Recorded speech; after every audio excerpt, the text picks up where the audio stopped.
There are those who would say that my people are not particularly romantic. I'm here to refute that, although perhaps we do have a strange notion. There are many great tales of Harald Sigurdarson, Norway's fiercest king.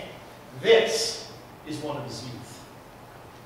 Harald's half-brother was King Olaf of Norway, who, after he died, became Saint Olaf. When Harald was just 14 years old, he fought by his brother's side when the yeomen of Trondheim rose up against their rightful king. Olaf was killed in this battle. Harald was injured, but his loyal followers took him to safety. He was given sanctuary in the court of King Yaroslav of Garthar, which you may know as Russia. There, among Yaroslav's family, he grew to adulthood. He became a very tall, very powerful man. One day, Harald went to the king. He said, "I think very highly of your daughter Ellisif. I would like to know if you would give me permission to marry her." Yaroslav replied, "Ellisif is my only daughter. I long ago decided that she shall have her way and marry whom she pleases." So, Harald went to Ellisif. He said, "I would like to marry you. You will find that there is no taller or stronger man in all of Garthar, and I am kin to kings." Ellisif considered what Harald said very carefully, and she replied, "It is not only size or strength that makes a man, nor just whom he is kin to. These are fine things, but they are not the problems that I promise." Harald continued to boast of his many great attributes, but Ellisif would not be swayed. Harald decided clearly what he needed to do was to make a name for himself in the world and prove to Ellisif that his boast was not idle. He traveled to Micklegarth, which the Greeks called Constantinople. He took service with the empress there, and he fought against the pirates that plagued the Greeks. He quickly rose to command the Varans, the army of Northmen that fight for the empire of Micklegarth. He was then sent to Sicily to quell an uprising, and there, using clever strategies, he won the cities that were thought to be impregnable. He took great plunder, perhaps enormous plunder, and he was very well thought of by his men. Among Harald's men, there was an Icelander named Ulf Ospax. One day, Harald summoned Ulf to him, and he said, "I would like you to take a message to Ellisif, daughter of the king of Garthar. Tell her that Harald is now a man of great wealth. Tell her that Harald is a warrior of great renown. Tell her about my victories in Sicily. Do this for me, and I will reward you well."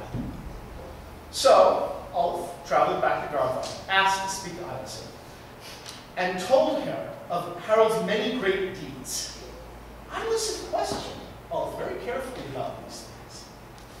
And when they were done speaking, she said, "I find it very interesting that you have so much to say about Harald's cleverness in battle, but he has only boasts to say to me.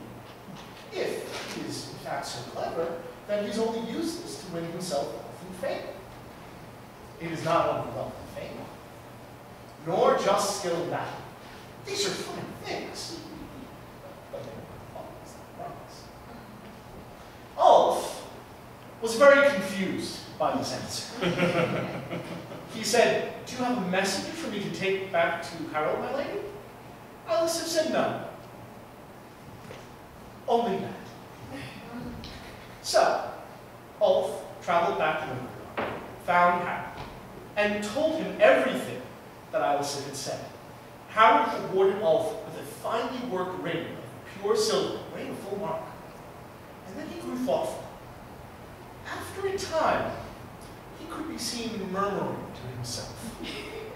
Now, Harald caught the eye of the Empress of Micklegarth. He rebuffed her advances and was forced to flee Micklegarth and leave the command of the Varans. But this did not bother him. He traveled back to Garthar, asked to speak to Ellisif. Ellisif smiled brightly at him. "Tell me, Harald, do you have more boasts?" Harald said, In a manner of speaking, yes, I do.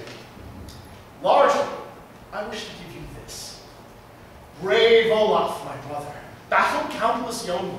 I, beside the same king, slew many, but youth. Fiercely fought Thrandheim, fell that land bestowed.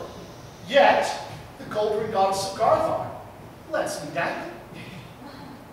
On Sicilian seas I sailed my steeds of oceans, conquered keeps and cities. Cleverly I won them. Walled with shining shields, my ships went low, plunder. Yet, the gold-ring goddess of Garthar lets me dangle. Lovely high-born lady lightly takes my war deeds. Any fray we fighting, foremost I was always. I'd lay about my broadsword, bore my comrades witness. Yet, the gold-ring goddess of Garthar lets me dangle. Not just fierce at fighting, famed and I for sailing. I am skilled with skis and scarce on feathered horsemen. Most of all, I make the mead of oak poems. Yet, the gold-ring goddess of Garthar lets me dangle. When Harald was done with his poem, Ellisif laughed as clear as a bell on a cold winter's day.